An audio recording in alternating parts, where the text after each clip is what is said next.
Саламатсыңдар ма оқушылар? Бүгінгі біздің қазақ әдебиеті пәнінен өтетін тақырыбымыз сөздің пірі сүйінбай, айтыстың ақиығы. Сабағымыздың мақсаты әдеби шығарма сюжетінің құрамдас бөлшектерін талдау, кейіпкерлердің іс-әрекеті мен автор берген портреттік мінездемені салыстырып, тарихи және көркемдік құндылығына баға беру. Олай болса, оқушылар, сабағымызды бастайық. Сүйінбай Аронұлы 1815 жылы қазіргі Алматы облысы Жамбыл ауданында дүниеге келген. Ол 14-15 жасынан қолына домбыра алып, ақындық жолға түседі. Ел арасындағы жырдастандарды, айтыстарды жаттап алып, жиын тойларда айтып жүреді. Кейін өзі де дарынды ақын, жыршы болып қалыптасады. Есімі көршілес жатқан қырғыз еліне де кеңінен тарайды. Бүкіл қазақ жерін аралап жүріп, сол тұстағы әдебиет пен өнердің дарынды өкілдерімен кездеседі. Мол тәжірибе жинақтап, өзінің ақындық өресін шыңдай түседі. Соның нәтижесінде 19 ғасырдағы аса ірі ақындардың қатарынан танылып, Жетісу өңірі ақындарының ұстазы деңгейіне көтеріледі. Сүйінбай жан тәнімен ақиқатты, шындықты жақтады. Сараңдыққа, қатыгездікке, дүние қоңыздыққа, мейірімсіз жандарға қарсы сөйледі. Ел ішіндегі руаралық тартыстарды, билеушілердің жағымсыз іс-әрекеттерін сынға алды.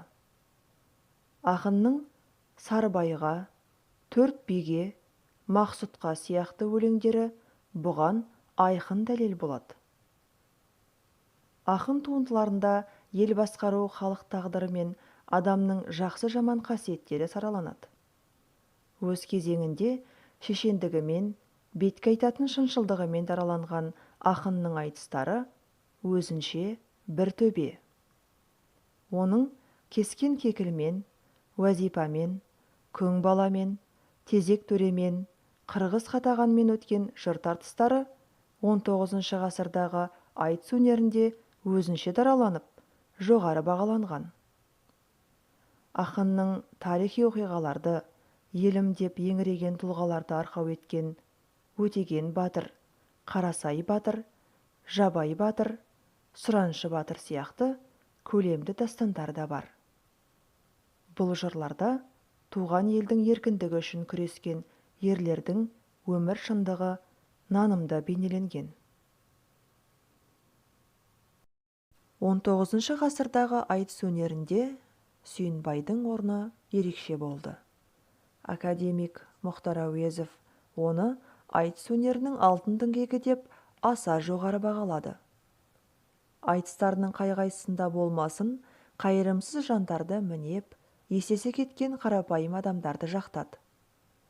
Ел ішіндегі ынтымақ бірлікті, әділдікті, батырлықты дәріптеді. Соның арқасында қарсыластарын үнемі жеңіп отырды. Сүйінбай мен Тезек төренің айтысы даңқты Абылай ханның ұрпағы Жетісу өңіріндегі Албан руының аға сұлтаны Тезек төренің ордасында өтеді. Тезек төре де өз заманының ұтқыр ойлы іскер, зиялы қауымының өкілі болған.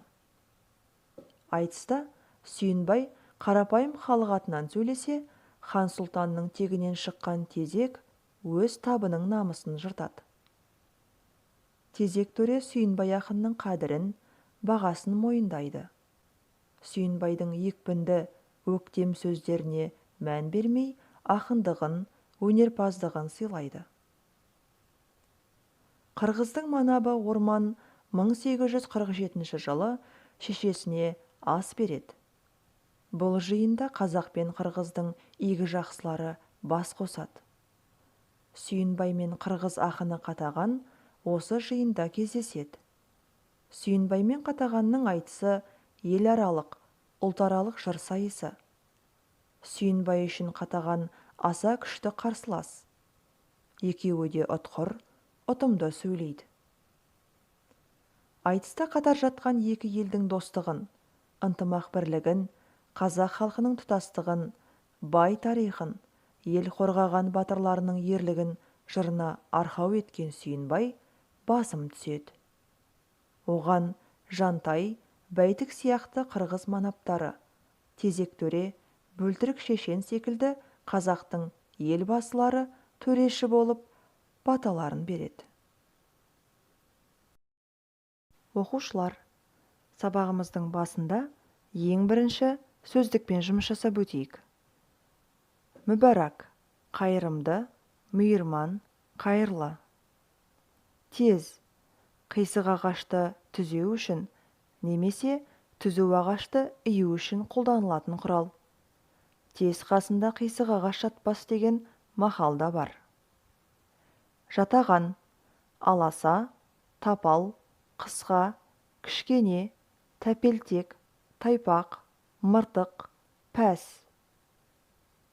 Сүйрік, бірінші мағынасы қамыс, борық, тағы басқа сияқты сулы жерде өсетін өсімдіктердің жұмсақ, тәтті тамыры.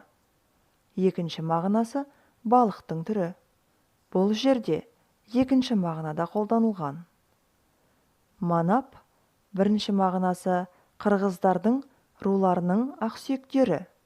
Екінші мағынасы әкім, төре, ұлық, шонжар, сұлтан, шора, мырза, бек деген мағынаны береді екен. Сөздікпен жұмыс түсінікті болса, онда дәптермен жұмыс жасаймыз. Бірінші тапсырма. Тыңдаған мәтін бойынша Сүйінбай Аронұлының өмір жолынан жинақы мәтін жаза отырып, өз түсінгеніңе талдау жаса. Оқушылар, келесі орындалатын жұмыс екінші тапсырма. Оқыған үзіндіні негізге ала отырып, екі ақынға салыстырмалы мінездеме бер.